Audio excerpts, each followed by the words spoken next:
I'm going to spend the next 5 minutes talking to you about how blockchain is an inspiration technology. It does more than just create the next generation tech. This tech has the ability and actually is inspiring, and I'm going to give you a couple examples. So if you learn nothing today or you forget everything at all, I want you to remember the 3 Ps. The first one, people.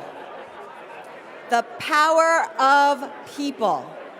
This technology has inspired people from all walks of life, whether we're talking about stodgy bankers to kids I meet who are 15 years old and excited about crypto, to people, entrepreneurs sitting in the remotest parts of the world who think they want to build the next big blockchain company.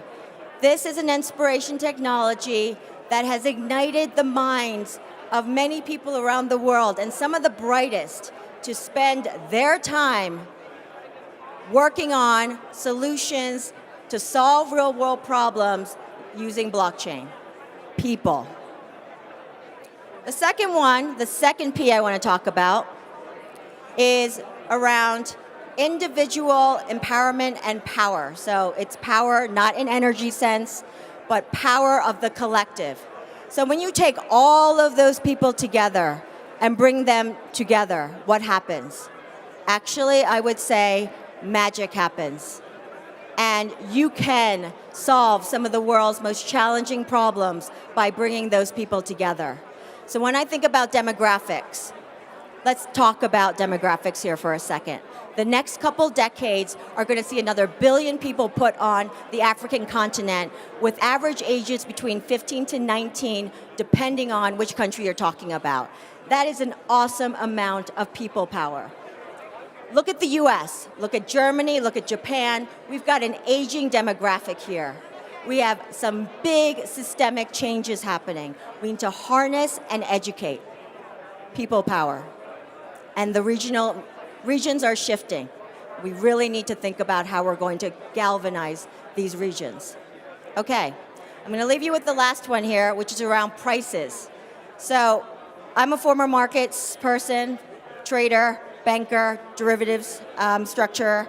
And at the end of the day, what I don't think anyone in this room ever realizes is that the prices that are set for you, whether it's a commodity or an agricultural product or energy, affects every one of your lives.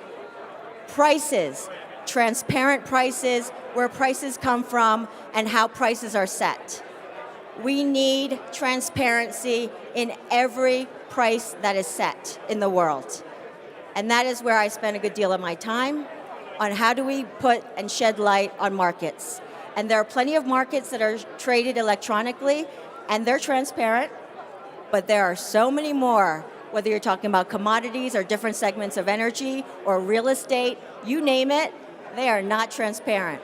We have a lot of room for improvement around the world.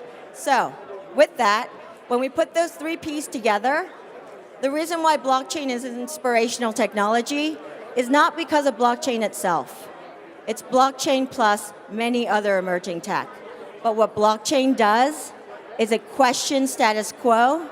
It demands that we look at transparency and accountability and says, hey, if we're going to build next generation tech, maybe we do it better than the way the internet has turned out. The internet, yes, we have free email and there's free flow of information, but there are still things about the internet that we didn't get right. We have concentrations of power, we have concentration of data. We don't actually have individual people power over our own data, and we're struggling with that right now. So, if we're going to build the next generation infrastructure, let's push back on existing models, using blockchain as a mechanism for how we look at different ways of organizing ourselves and the data that we share. So, I leave you with this. Blockchain, an inspiration technology. Let's make it a human-centric technology that works for all of us. Thank you.